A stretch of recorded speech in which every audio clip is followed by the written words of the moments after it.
6,7,000 అడుగుల ఎత్తు అంటే 200 అంగుళాల 500 సెంటీమీటర్ల వర్షపాతం గల పడమటి కనుమలలో గోదావరి పుట్టి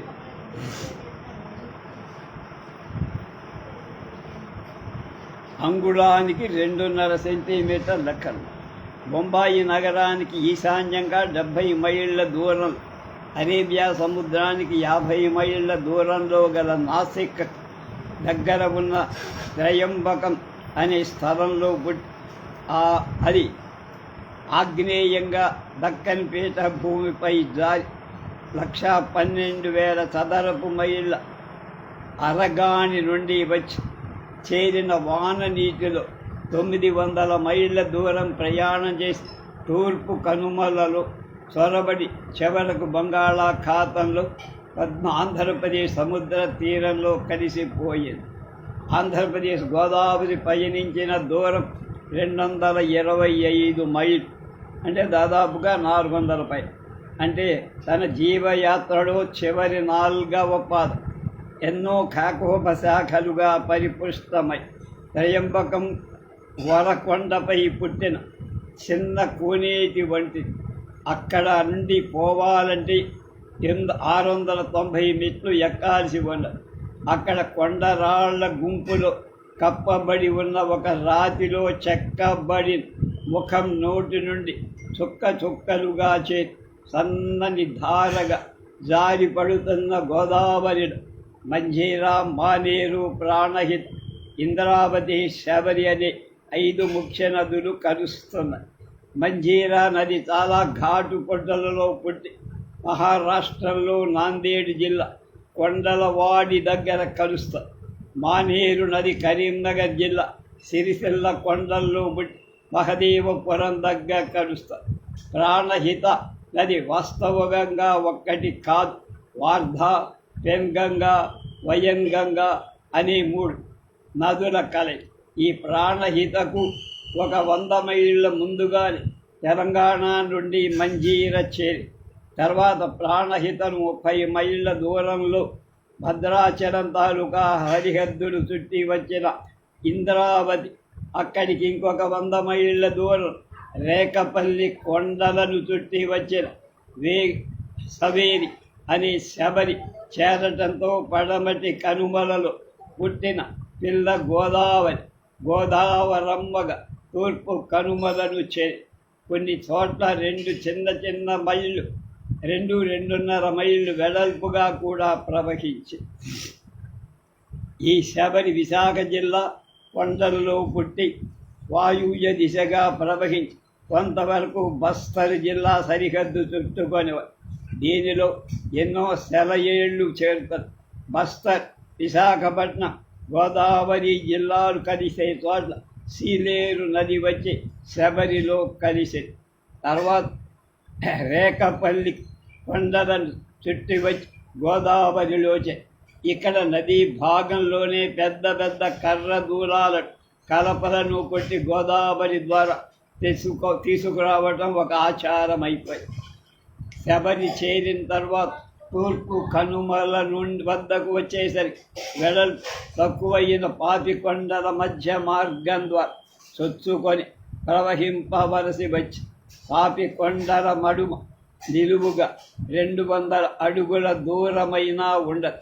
2 మైళ్ళ వెడల్పు కూడా ప్రవహించేది గోదావరి 200 అడుగుల వెడల్పు మాత్రమే గల కొండల సందుల నుండి ప్రవహించే వలసలు వచ్చినప్పుడు తన స్వేచ్ఛ అడ్డు తగిలిన కొండలపై తన కోపతాపాలు చూపుతూ చేసేదేం లేక ఆవేశంతో పొంగి వరలినప్పుడు 250 అడుగుల లోతు నీటిలో వడిగల సుడుల చల్లారని నొరగల కొండరాళ్లను రాసుకుంటూ అడ్డు వచ్చిన చెట్లను వేళ్లతో బెగరించి సుడిగుండాలతో తిప్పికొట్టి చచ్చిపోయాను పో అని వదలగా వచ్చేది కట్ట దూలాలు తన ప్రవాహంలోనే కొట్టుకొని వచ్చే దృశ్యం మహాభీక అయిన ప్రశాంత సమయంలో ఈ 5 కొండ దృశ్యం వర్ణనాతి. అవస్థాభేదం బట్టి శాంత రౌద్ర రసాల కలిగిన ఉదయ స్పందన ఒకే విధమేమి. తర్వాత సుమారు ఒక 20 మైళ్ళ దూరం తూర్పు కనుమలను అంటిపెట్టుకొని కొండ చిలువలలాగా ప్రశాంతంగా పాగుదు అక్కడక్కడ పర్వత పంకుల నడుమ ఎడమ ఉన్న చోట చిన్న సరోవరాలుగా కనబడు పోలవరానికి నడుస్తోంది. పోలవరం వరకు నడుస్తుంది. పాపి కొండల మధ్యగా వెడుతూ ముందు ఎంతటి నావికుడైన తన మనోధైర్యాలను కలగజేసుకోవాల్సి భైరయ్య దేవత ప్రతి నావికుడు ప్రయాణికుడు టెంకాయ కొట్టి మొక్కుకొని వెళ్లాల్సింది. పోలవరం తర్వాత సమతల ప్రదేశంలో ప్రవేశించి ఇక సాగర సంగమ దృష్టితో తన తనువు చరమ దశలో ఉన్నదని కాబోలు దాన ధర్మాది కార్యోన్ముఖులు ధన విక్రయాది ప్రజాహిత కార్యక్రమాలుగా మారిందరవ. రాజమహేంద్రవరం చేరేసరికి 4.5 మైళ్ళ వెడల్పు అందుకున్నది. ఇక్కడ ప్రధానంగా 2 పాయలు 56 మైళ్ళ దూరాన సముద్రంలో కలిశాయి. దీనిలోనే డెల్టా ప్రారంభం. డెల్టా అనే పదం తెలుగు కానీ సంస్కృతం కానీ కాదు. గ్రీకు భాషలో అది 4వ అక్షరం. ఆ భాషలో ఆల్ఫా బీటా గామా డెల్టా అనేవి ABCDలావి. డెల్టా అక్షరం స్వరూపం త్రికోణాకారంగా ఉంది. ప్రధానమైన 2 నదీ శాఖలు 2 వైపుల 3వ వైపు బంగాళాఖాతంలో ఉండటం చేత త్రికోణంగా ఉన్న భూభాగాన్ని డెల్టాగా వ్యవహరిస్తారు. ప్రధానమైన 2 నదీ శాఖలు 2 వైపులను 3వ వైపు బంగాళాఖాతంలో ఉండటం చేత త్రికోణంగా ఉన్న భూభాగమే డెల్టా. అది నదీ ముఖద్వారానికి ఈ పేరుంటుంది. ఈ అఖండ గోదావరి చీరిన 2 పాయలను తూర్పు నగల దాన్ని గౌతమి అని, పశ్చిమంగా ఉన్నదాన్ని వశిష్ఠ అని పేరు. ఈ గౌతమి తూర్పుగా 45 మైళ్ళు ప్రవహించిన తర్వాత 2గా చీరి వృద్ధ గౌతమి అని, గోలింగ అని పిలవబడి సముద్రంలో చేరింది. అలాగే వశిష్ఠ కూడా దక్షిణంగా ప్రవహించి 25 మైళ్ళ దూరంలో తన ఎడమ వైపున వైనతేయం అనే పాయకు ఆధారమిచ్చి చివరకు అంతర్వేది పాలెం సముద్రం చే వైనతేయం బెండమూరు లంక దగ్గర సముద్రంలో బెండమూరు లంక దగ్గర సముద్రంలో కలిసి వశిష్ఠ వైనతేయాలని 2 పాయల మధ్య భాగాన్ని నగర ఖండం అని పిలుస్తారు. ఆంధ్రప్రదేశ్ పొలిమేరకు వచ్చేసరికి గోదావరిలో దార్ణ, కాడ్ర, ప్రవర, మూల, పూర్ణ అనే ఉపనదులు ఎన్నో గోదావరిలు ఆంధ్రప్రదేశ్ ప్రభుత్వానికి పశ్చిమ ప్రాంతంలోనే కలిశాయి. ఇంతటి నదీ శాఖోపశాఖల సంగమ స్రవంతి అయిన గోదావరి దక్షారామ భీమేశ్వర ప్రతిష్టాపన సమయం అభిషేకానికి సప్తమఘసులు తెచ్చారని డెల్టా ప్రాంగణంలో 7 చీలికలైన గోదావరి శాఖలు సప్తర్షుల పేర్లలో వెలువడ్డాయని వాడి సప్త గోదావరి అంట. భీమేశ్వర పురాణంలో శ్రీనాథుడు 14:25లో ఈ కథని ఇలా చెప్పాట. అది మా స్వామి సుధారసోద్భవుడు దక్షారామ భీమేశుడు అభ్యుదయం ప్రవర్తి గైకొనడు అంభూరాసి తీరంబునన్ పదమా షట్పద మాలికా పఠిత సత్సాబోధి సత్పాదోధుని సంపదాస్పద నానా సలిల ప్రవాహ లహరీ సంధాన గోదావరి. సోమశేఖరుండు భీమేశ్వర స్వామి తిరిగి నాడు సంప్రదిష్ట బొంద వేళ దప్పకుండా విచ్చేయగా రాది త్ర్యంబకారాద్రి సరసి రామలక్ష్మి అని మెప్పించి మహర్షులేడ్గురుడు అత్యాశ్చర్యముప్ప ప్రభావని రూఢిన్ కొని వచ్చిది అంధ్ర వసుధా వక్షోజహారావడిన్ ముని బృందాల సేవ్యమాన సలలిన్ గోదావరి వాహినిన్ వెనుకన్ముందు పార్శ్వదేశము అన్వేషించి సేవించుట గౌతమి వశిష్ఠ విశ్వామిత్ర అత్రి కౌశిక భరద్వాజ అగస్త్య అనే 7 ఋషుల పేర్లతో 7 పాయలు అయ్యాయని ప్రతి సప్తర్షి సమాసిత కావున సన్న మహానది సప్త గోదావరి స్వయం సంభవించన. కానీ ఇవాళ గౌతమ వశిష్ఠ తప్ప మిగిలిన నదులు ఇంకిపోయి కనపడవు. గోదావరి సప్త శాఖలకు కాశ్యప లేక తుల్య భాగ, అత్రి లేక లోరింగ, 3 గౌతమి, 4 భరద్వాజ, 5 విశ్వామిత్ర లేక కౌశిక, 6 జమదగ్ని, 7 వశిష్ఠలని పిలిచేవా. ముమ్మడి వరం తాలూకాలు గుత్తిన దీవి వద్ద గల తీర్థాల మొండిలనే చోట భారద్వాజ నదీ శాఖ సాగరంలో కలుస్తూ ఉంది.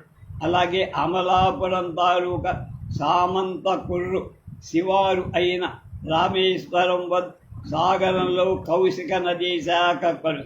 ఇవాళ ఆనాటి విశ్వామిత్ర భరద్వాజ జమదగ్ని శాఖలు కనపడవు, అంతరించి కౌశిక తుల్య భాగ మరుగు కాలువలుగా మురుక్కాలువలుగా మారిపోయి వైరతీయ శాఖను ప్రత్యేకంగా వేరొక మహర్షి తరలించినట్లు కూడా ఒక గాథ. తుల్య భాగ ఆనాటి సప్త గోదావరిలో ఒకటి అయి పూర్వల అభిప్రాయం. ఈనాడు తుల్య భాగ ఒక మురుగు కాలువ, అది కూడా సవ్యంగా లేదు. రాజమహేంద్రవరంలో గోదావరి గట్టిపై రెడ్డి రాజుల కాలంలో కట్టబడిన రోటర్ ఒక వంక తుల్య భాగ కందకంలాగా ఉండేదని పేరు. భీమేశ్వర పురాణంలో శ్రీనాథుడు తుల్య భాగ వృత్తాంతాన్ని వివరించి అది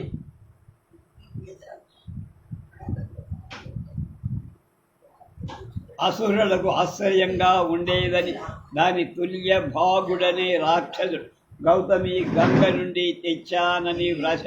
దక్షారామ వాటికలో భీమేశ్వర ప్రతిష్టాన సమయంలో అభిషేకం వరకు సప్తర్షులు గోదావరి గంగను తీసుకువచ్చుతుండగా గంగ వెల్లువై ప్రవహించి పక్కనే తపస్సు చేసుకుంటున్న దానవుల మీదుగా వాటికను ముంచి వేస్తుండే.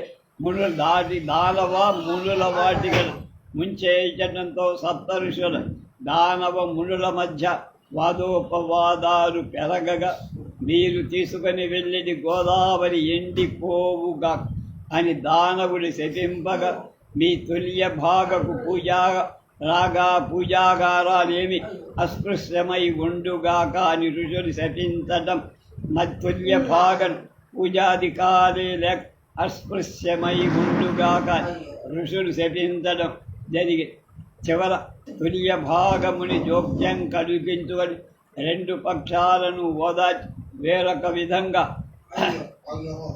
భావ ఉపశమనాన్ని చేసుకున్నాడని అసురులకు ఆశ్రయం పైన ఆశ్రవన్ తుల్య భాగాహ్వయుండై దైత్యుండు దేర పూర్వమును గౌతమి గంగ గుట్టి వచ్చే అందరు ఇతిహాస తత్వజ్ఞులైన ఋషులు బుధులు. తుల్య భాగందని దైత్యుడు పరమార్థ తత్వజ్ఞుడైన పక్షపాతం లేక సురాసురుడు మధ్యవర్తిత్వం వివాదాలు తీర్చటాన్ని సమర్థుడవటం చేత వృద్ధాపకుండు తుల్య భాగాహ్వయుండైన అది తుల్య భాగాహ్వయుడు అనే పేరుతో పిలవబడి అన్వర్ధనామధ్యేయుడు.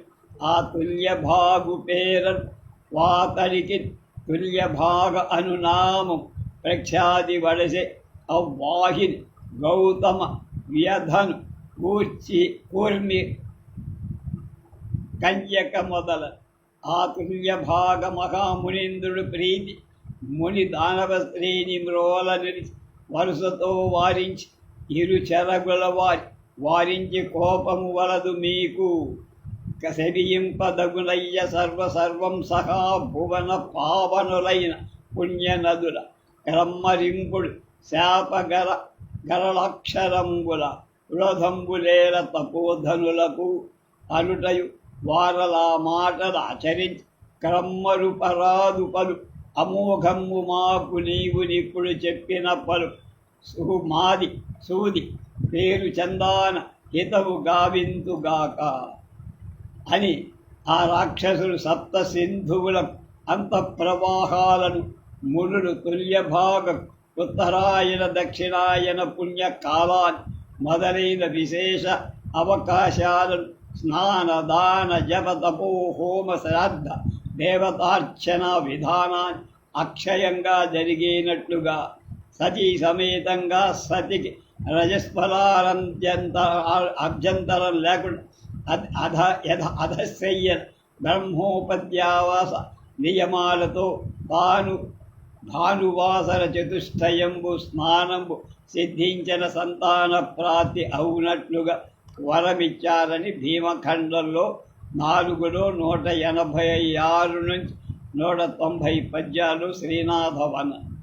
మన పురాణ గాథ అనుకూలంగా ఉన్న పరిస్థితులు ఈనాడు మనకు అనుభవంలో అంతర్వాహినైన గోదావరి జలంలో డెల్టాలు ఎక్కడ గొట్టపు బావి తవ్విన మనకు అందుబాటులో ఉంటుంది నీరు. ఇక మురుగు కాల్వలలో ముఖ్యమైన తుల్య భాగ అటు వ్యవసాయానికి ఇటు ప్రజా ఆరోగ్యానికి అవసరం. డెల్టాలో నీటి పారుదలకై ఏర్పాట్లు ఎంత ముఖ్యమో మురుగు నీటి పారుదలకు కూడా తగిన ఏర్పాట్లు అంతము. కనుకనే గోదావరి తుల్య భాగ పరస్పరం క్షేమంగా ఉంది. వీటి కలయిక సహకారంలోనే డెల్టా సౌభాగ్యం ఉన్నదనే సూచన భీమేశ్వర పురాణానికి పరంగా ఆనాడు శ్రీనాథుడు మనకు ప్రసాదించి మన పురాణ కథా పరిచయం లేకపోయినా కేవలం మానవతా ధర్మ పరాయణులైన ఒక బ్రిటిష్ పౌరుడు కలియుగ భగీరథుడై ఫలప్రదమై పవిత్ర గోదావరితో తన జీవితాన్ని పెనేసుకొని జగత్ప్రసిద్ధమైన ఒక చరిత్రను సృష్టించిన డెల్టా శిల్పి దక్షిణ భారత నదీ మాతృక బ్రహ్మ అయిన ఆర్థర్ కాటన్ యొక్క జీవిత విశేషాలు ఉపాఖ్యానమే కాక 20వ శతాబ్ది నుండి గోదావరి నదీ జీవనంతో ఐక్యానుసంధానం గల గమనించవలెను. ప్రత్యక్షంగా గోదావరి తల్లి, పరోక్షంగా ఆర్థర్ కాటన్ దారి నిండు రూపాలతో మానవ శ్రేయస్సుకై ఒకే చరిత్ర చాటునట్టు గ్రహి అతని కృషి వలన డెల్టా ప్రజలు ఎంతగా వృద్ధి చెందారో, ఇంకా వృద్ధి చెందటానికి ఎలాంటి అవకాశాలు ఉన్నాయో తెలుసుకొని భారీ కార్యాచరణ పూనుకోవటం మనది. ఆచరణలో ఈ రచనలోని ఇతివృత్తం, ఆ వివరణమే ఇందులో ఇతివృత్తం అని మొదటి భాగం చెప్పారు. రెండవ భాగం పాపి కొండల నడుమ గోదావరి మనందరికీ తెలిసిందే. ఆర్థర్ కాటన్ తల్లిదండ్రులైన హెన్రీ కాల్వెలీ కాటన్ దంపతులు. కాటన్ గారి మనవడు ముని మనవడు సుమారుగా 30-40 ఏళ్ల క్రితం మన భారతదేశానికి, అందులో ఇండియాకి, అందులో ఆంధ్రదేశానికి వచ్చారు. మన బుద్ధ ప్రసాద్ మొదలైన వాడు స్వాగతం పలికి సన్మానం కూడా చేశారు.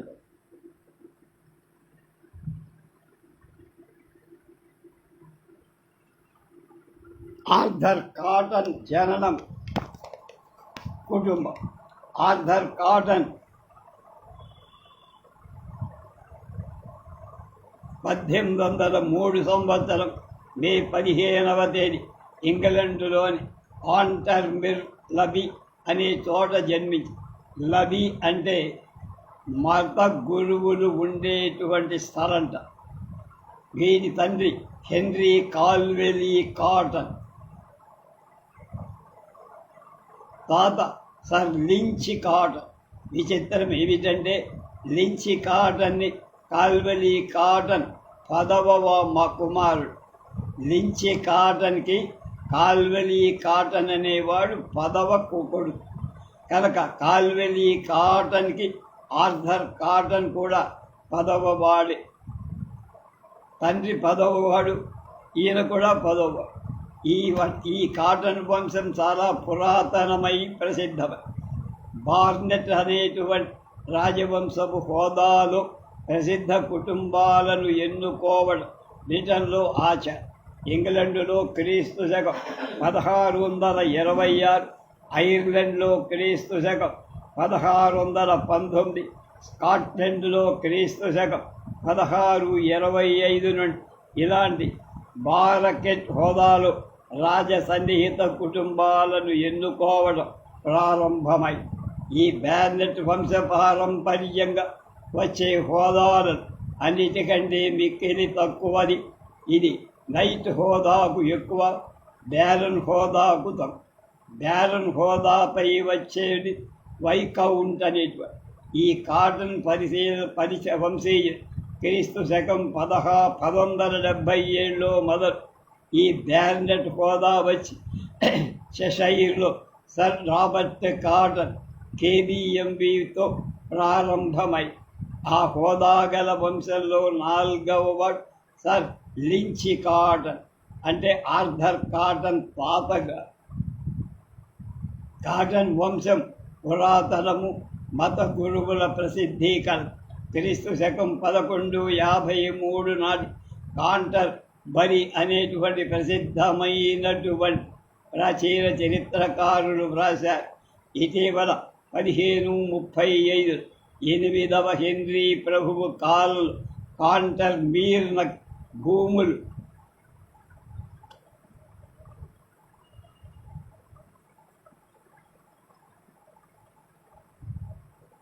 చర్చి, గంట స్తంభం, ప్రత్యేక నివేశనం మొదలైనవి జార్జి కాటన్ అతని భార్య మేరీలకు ఇచ్చారు.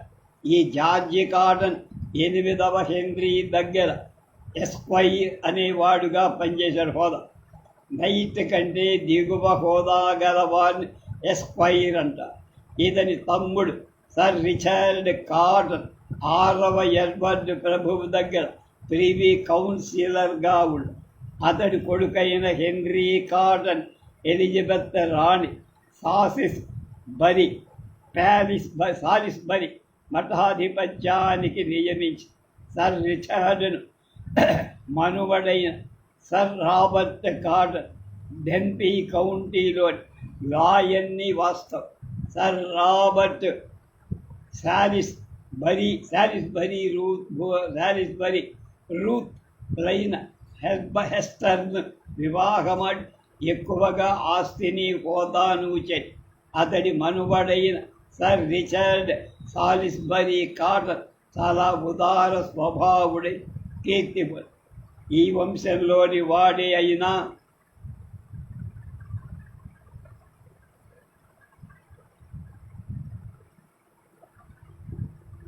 సర్ స్టేపర్టన్ కాటన్ క్రీస్తు శకం 1817 మిలిటరీలో చేరి ఇండియా భరత్పూర్ కొట్లాటల నడచివేయటం నేర్పు చూపింది. ఇతడు కాంటర్ మీర్న చారన్ హోదా పొందాడు. బేరన్ అన్నాడు. ఒక వంక ప్రభుభక్తి, దైవభక్తి, శౌర్య ధైర్య, వేరొక వంక ఉదార స్వభావం బట్టి ఉన్నత ఆశయాలు, గుణగణాలు గల వంశవృక్షంలో వచ్చినవాడు ఆర్థర్ కాటన్. వీరి కుటుంబంలో ఆర్థర్ కాటన్ ఒక్కడి కీర్తి ప్రతిష్టలు కలవాడనుకుంటే పొరపాటు. అందరు వీళ్లతో పాటు మరి 6 అన్నదమ్ములు ఏదో ఒక విధంగా పేరు పొందిన వాళ్ళే. వీరిలో జనరల్ సర్ సిడ్నీ కాటన్ ఆనాడు మన దేశంలో సైనికోద్యోగిగా ఉండి పెషావర్లో జరిగే సిపాయిల తిరుగుబాటు సామర్థ్యంతో అణచివేసి. మరొక సోదరుడు రిచర్డ్ వించీ కాటన్ ఆక్స్ఫర్డ్లోని వాల్చెస్టర్ కాలేజీలో చదువుకొని 1823 బెంచి వర్త్కి వికార్ మత గురువుగా ప్రతినిధిగా వికార్ ఆఫ్ వేక్ఫీల్డ్ చదువుకున్నాం కదా, నియమితుడయ్యాడు. త్వరలోనే రాజీనామా చేసి ఆ కాలేజీకే అధికారిగా అంటే ప్రొఫెసర్ అంటారు చేరాడు. అతనితో ఈ విశ్వవిద్యాలయానికి అధ్యక్షుడు ఛాన్సలర్ డ్యూక్ ఆఫ్ వెలింగ్టన్ ఈ వించ్ కాటన్ని నిజమి. ఇంకొక సోదరుడు చార్లెస్ కనీయన్స్ కాటన్ చాలా కాలం ఇండియాలో పరిపాలన ఉద్యోగిగా పనిచేసి విరమించి డైఫైర్లో లాల్టన్ హాలులో నివసించారు. హ్యూ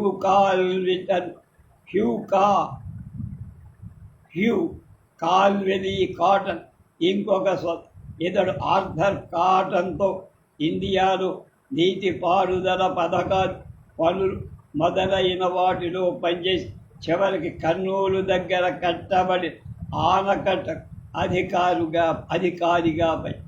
5వ సోదరుడు అడ్మిరల్ ఫ్రాన్సిస్ విరీ కాటన్ నౌకాధిపతిగా పనిచేసి కొంత వయస్సుండగానే విరమించి షాపూఫైర్లో ఉన్న వీరందరిలో కనిష్ఠుడు జనరల్ ఫ్రెడరిక్ కాటన్ సిఎస్ఐ. ఇతడు ఇండియాలోని రాయల్ ఇంజనీర్స్లో పనిచేస్తూ అందలైన ఆర్థర్ కాటన్ తంజావూర్ గోదావరి ఆనకట్టల నిర్మాణంలో తోడ్పడ్డాడు. కనిష్ట సోదరుడు 1807లో జన్మించాడు. ఆ ఇండియా పబ్లిక్ వర్క్స్లో గణనీయమ సేవ చేసినందుకు ప్రభుత్వం 1868లో వీరికి CSI companionship of the star of India అనేటువంటి బిరుదునిచ్చి సత్కరి. ఇండియా నదీ జలాల ప్రాముఖ్యాలు అని చాలా విలువైన వ్యాసాన్ని ఇతడు 1900 బ్లాక్వుడ్ అనే మ్యాగజైన్లో రాశాడు. దక్షిణ భారతంలో చిన్న వైగా నదిని పేర్కొంది. ఈ నదిపై ఎక్కడెక్కడ ఆనకట్టలు కట్టి కాలువల ద్వారా పొలాలకు నీరు పారిస్తున్నందువల్ల సముద్రంలో ఒక్క చుక్క నీటి కూడా పోకుండా చేసి ఈ పద్ధతిలోనూ సజీవమైన ఒక నదిపై ఆనకట్టలతో వీలైనన్ని జలాశయాలను కట్టినప్పుడు కరవు కాటకాలు ఉండవని, దేశం సుభిక్షంగా చెక్కుచెదరకంగా ఉంటుందని. ఆర్థర్ కాటన్ బాల్య కౌమారాలలో తన తల్లి ఇచ్చిన శిక్షణ చాలా గొప్పది. ఆమె దృఢకాయుడ, అంతేగా గాఢ మనోభావాలు గలవి. కుటుంబం దైవభక్తి సేవా పరాయణలతో తల్లి నుండి పట్టుదల సూక్ష్మ విచారణ వంటి ఉత్తమ గుణాలు ఆర్థర్ కాటన్కి సంకరం. ఒకనాడు తను చిన్నవాడై ఉండగా తన అక్క చెల్లెళ్ళ తల్లి కలిసి నగరంలో తిరుగుతుంటే పక్కలో ఉన్న కాలువని ఎర్రని రంగుతో పారుతుండటం చూసి ఈ నీటికి ఈ ఎరుపుదనం ఎందుకు వచ్చిందో అని అనుకొని చెల్లెలు పక్కకి తిరిగి చూసేసరికి దారిలో వస్తున్న ఆర్థర్ కాటన్ కనపడ. కొన్ని గంటల తర్వాత ఆ కాలువ నీటి రంగు గల కారణం తెలుసుకొని కొన్ని రంగులలో పనులు జరుగుతున్న స్థలం నుండి కాలువ నీరు రావడంతో నీటికి ఆ రంగు వచ్చిందని అప్పుడే తెలుసుకున్నా. అలాగే లండన్లో భోజనాల బల్లపై కూర్చొని తినేటప్పుడు కొన్ని సమయాల్లో యజమాని రొట్టెలు కాలవల వంటి పనిచేస్తూ కూర్చొనేవాడు. వాన పడిన రోజు నలుగురు అన్నదమ్ములు కలిసి బయటకు వెళ్ళిన కొంచెం వెనకబడిపోయాం. ఏం చేస్తున్నాడని కలుస్తుంటే కాలువలు చేసి నీరు పారిస్తున్నాను అంటే స్టాగ్నేట్ ఆగిపోయిన నీరు ప్రవహింపడానికి ఆయన తంటాలు పడేవాడు. ఎక్కడ? లండన్లో. తన భావి జీవిత పునాదులు ఏర్పరచడానికి ఇవన్నీ తోడ్పడి పువ్వు మొగ్గగా ఉండగానే సువాసన దానికి అబ్బింది. 3వది తత్వారిక వివాహ కారణాన్ని విత్తం రూపం ప్రజ్ఞ బాంధవమిది. భరద్వాజ గురుషసోద వివాహానికి కారణాలకు 4: ధనం, రూపం, ప్రజ్ఞ, చుట్టరిక. డెల్టా శిల్పి ఆర్థర్ కాటన్ యవ్వనం, వివాహం. తన 15వ ఏట డ్రాయడన్ వద్దనున్న యాడిస్ క్యాంబీలో మిలిటరీ శిక్షణాలయంలో చేరి ఇంజనీరింగ్లో ఆర్థర్ కాటన్ శిక్షణ పొంది ఇండియాలో పనిచేయడానికి ముందుగా ఈస్ట్ ఇండియా కంపెనీ ప్రత్యేక శిక్షణ ఇచ్చే కేంద్రం. యాడిన్ క్యాంబీలో చాలా కష్టపడి విద్య నేర్చారు. తన ప్రవర్తన కూడా పెద్దల మన్ననలకు పాత్రమై అడుగడుగునా తన తెలివితేటలు ప్రకటితమయ్యి యువకులలో కష్టపడి విద్య నేర్చుకోవటం అనే కోరిక ఆనాడు లోపించి ఇతర విద్యార్థుల ప్రవర్తనకు భిన్నంగా కాటన్ కనబడినట్టు అధికారులు మెచ్చుకొని యాడిన్ క్యాంబీలో 1.5 సంవత్సరాల శిక్షణ పూర్తిగా మరొక విధమైన ఏ పరీక్షలు లేకుండానే కాటన్ రాయల్ ఇంజనీర్స్ సంస్థలో చేర్చేసి 1818లో క్యాడెన్గా అంటే మిలిటరీ విద్యార్థిగా ప్రవేశించిన కాటన్ 1819 చివరి నాటికి 2nd లెఫ్టినెంట్ పదవి పొందాడు. ఇతడు మొదట చాథం వద్ద గల ఒక డిపోలో పనిచేసి దాని కొద్ది రోజులలోనే జనవరి 31, 1820 నాడు వేల్స్లో ఉండేటి ఆర్డినెన్స్ సర్వేకి పంపగా అతనికి చాలా కష్టమైంది. సరైన దారుల నిర్జన ప్రాంతాలు ఒంటరిగా తిరిగి మిలిటరీకి సంబంధించిన నివేదిక తయారు చెయ్య అయినా అతని చక్కగా చేసి మెప్పు పొందాడు. చాథన్లో 1.5 సంవత్సరాలు మాత్రం ఉన్నాడు.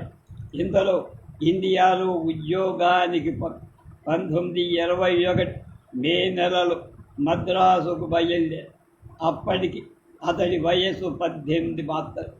మే నెలలో సముద్రంపై బయలుదేరిన వ్యక్తి సెప్టెంబర్ నాటికి కానీ చేరుకోవాలి అంటే 4 నెలలు పట్టి అంతే 4 నెలల ప్రయాణం. కానీ ఈ 4 నెలలు ప్రపంచమంతా 2 సార్లు చుట్టి రావచ్చబడే 150 సంవత్సరాలలో ఎంత మార్పు వచ్చిందో. మద్రాస్ ప్రెసిడెన్సీ చీఫ్ ఇంజనీరుగా ఉన్న అధికారి వద్ద ఆర్థర్ కాటన్ పనిచేయమని అక్కడ 1 సంవత్సరం ఇంతలోగా తను చెయ్యదలచిన పనుల వివరాలన్నీ తెలుసుకుని 1822 మేలో సదరన్ డివిజన్ దక్షిణ ప్రాంతం చెరువుల శాఖ సూపరింటెండెంట్గా ఇంజనీరుగా ఉన్న కెప్టెన్ ఫుల్లర్ బన్ అనే వాటి దగ్గర సహా ఉద్యోగిగా ప్రపంచంలోనే చాలా ముఖ్యమైన పని వీధికి అప్పచెప్పారు. రామేశ్వరం వద్ద పాంబన్ జలసంధిని పరిశీలించి సముద్రం నుండి ఏకంగా పెద్ద పడవ లోపలికి వచ్చేట్టుగా చెయ్యమని ఆపని. రామాయణ కథలో లంకకు శ్రీరాముడు వానరుడు నిర్మించిన వారధి కట్టిన స్థలం అది. రామనాథపురం జిల్లాలోని మండపానికి తూర్పున పాంబన్, రామేశ్వరం, ధనుష్కోడి వరుసగా గల చిన్న ద్వీపాలకు మధ్య ఉన్న జలసంధి. ఆ జలసంధి పరిధిని మరింత లోతుగా వెడల్పుగా చేసి తూర్పు దేశాల మద్రాస్, కలకత్తా వంటి రేగుపట్నాలు వెళ్ళే సముద్రపు నావలు సిలోన్ మీదుగా రానక్కర్ లేకుండా పాంబన్ జలసంధి ద్వారా వెళ్ళటానికి వీలు చెయ్యమని పార్లమెంట్ సభ్యుడు సర్ జేమ్స్ ఎనిఫిస్టన్ బార్ట్ అనేవాడు చాలా ప్రయత్నాలు చేసి ప్రభుత్వ నిధులు మంజూరు కోరు కానీ ప్రయోజనం లేకపోయి 1822 సెప్టెంబర్ కాటన్ జరిపిన ప్రాథమిక పరిశీలన మాత్రం మిగిలి. ఇందులో కోయంబత్తూరు, మధుర, తిరునల్వేలి, తంజావూరు, తిరుచిరాపల్లి జిల్లాలలో చెరువుల మరమ్మత్తు తనిఖీకై నియమించబడ్డారు. నిండుగా 20 ఏళ్ళు కూడా లేదు. యవ్వనంలో జలాశయ నిర్మాణం, వాటి పోషణ, నీటి కాలువల ఏర్పాటు వంటి విషయాలు కాటన్ మనస్సుతో నాటుకుపోయాయి. క్రమంగా ఆ అనుభవాలు పరిణామం పొంది జీవనదులపై ఆనకట్ట నిర్మాణ ప్రాతిపదికగా నాంది ప్రస్తావనమైందని ఇంతలో తన పని మార్పు వచ్చి ఇతని యుద్ధ సంబంధమైన కార్యక్రమంలో వియోగి మద్రాసుకు బదిలీ చేసి ఇండియాలో రాజకీయ పరిస్థితులు సరిదిద్దుకొని ప్రశాంతి నుండి రణరంగం వైపు మరల 1813 నుండి 10 సంవత్సరాలు బ్రిటిష్ పాలనాధికారి హేస్టింగ్స్ ప్రభు ఇండియాలోని సామంత ప్రభువుల పరస్పర ద్వేషాలను అణచుకొని బ్రిటిష్ అధికార ధైర్యాన్ని నెలకొ 1823-28 మధ్య 5 ఏళ్ళు ఎమరెస్ట్ ప్రభు గవర్నర్ జనరల్గా అని హేస్టింగ్స్ ప్రభుతో పోల్చినప్పుడు కొంత అసమర్థుడని ఆనాడు భారతదేశ పశ్చిమ ఉత్తరంలో అలాగే సట్లెజ్ నది దగ్గర భగల్పూర్ రాష్ట్రం వరకు బ్రిటిష్ రాజ్యం వ్యాపి ఆ పక్కనే పంజాబ్, సింధు, ఆఫ్ఘనిస్తాన్ వంటి రాష్ట్రం వాటితో బ్రిటిష్ వాళ్ళు స్నేహంగా ఉండకపోతే తేలిగ్గా రష్యా వారు ఇండియాలోకి చొచ్చుకొని వస్తారేమో అని సర్వశక్తులు ఉపయోగించి మెలకువగా ఉంది. కానీ తూర్పు భాగ పరిస్థితులు అల్లకల్లోలం. మొదట బర్మా యుద్ధం వచ్చి ఇండియా నుండి బ్రిటిష్ సేనలు వెళ్తున్నాయి. ఆ సమయంలో అప్పటికి లెఫ్టినెంట్గా ఉన్న కాటన్ కూడా యుద్ధ సైన్యంలో చేరి అంతవరకు మద్రాసులో సెయింట్ థామస్ మౌంట్ వద్ద మిలిటరీ భవనాల నిర్మాణం 2 ఏళ్ళై పనిచేస్తున్న కాటన్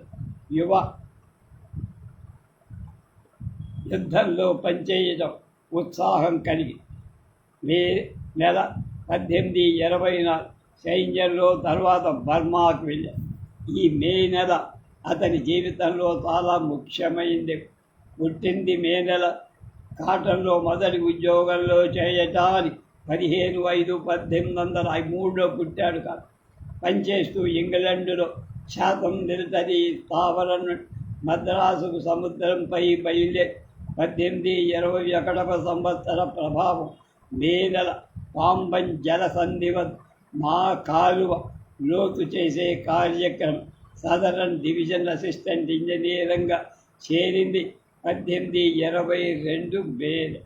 అప్పుడు బర్మా యుద్ధంలో పాల్గొనే నిమిత్తం సైన్యంలో చేరింది 1824 మే నెల 11. ఆనాటి కాటన్కు సరిగ్గా 21 సంవత్సరాలు నిండని యుక్త వయస్సు. ఈ చిన్న వయస్సులో రణరంగంలో చేరిన కాటన్ ఏదో ఒక మూల ఆనాడు సైనికుడిగా కాలయాపన చెయ్యకుండా ఒక సైన్య విభాగాన్ని ఆధిపత్యం వహించి రంగూన్ ముట్టడిలో విశేషమైన సాహసాన్ని చూపించి బెర్గీ తబాయ్ దుర్గాలను ఫిరంగుల వర్షంతో వశపరుచుకోవటంలో పాల్గొన్నారు. ఈ బెర్గీ దుర్గం లెనాసిరం తీరానికి దక్షిణంగా లెనాసిరం బర్మాలు ఈ ప్రాంతంలో ఆంధ్రులు వర్తక వాణిజ్యాలు జరుపుకునే క్రీస్తు శకారంభ సంవత్సరాలలో అక్కడ నుండి రుచిగా ఉన్నదని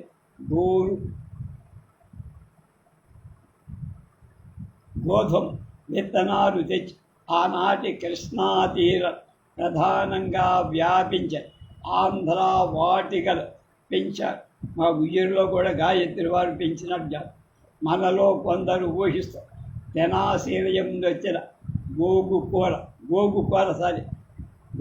కాదు, మన గోధుమలు కాదు, గోంగూర ధనాసరి గోంగూరగా ఈనాడు గుంటూరు మండల శాఖపాకలలో ప్రఖ్యాతి బర్మా వాడు పిరికివారు. వాళ్ళకి యుద్ధతంత్రం తెలియవు. పరోక్షంగా దొంగతాటునే కానీ ప్రత్యక్ష యుద్ధంలో వాళ్ళకి భయం.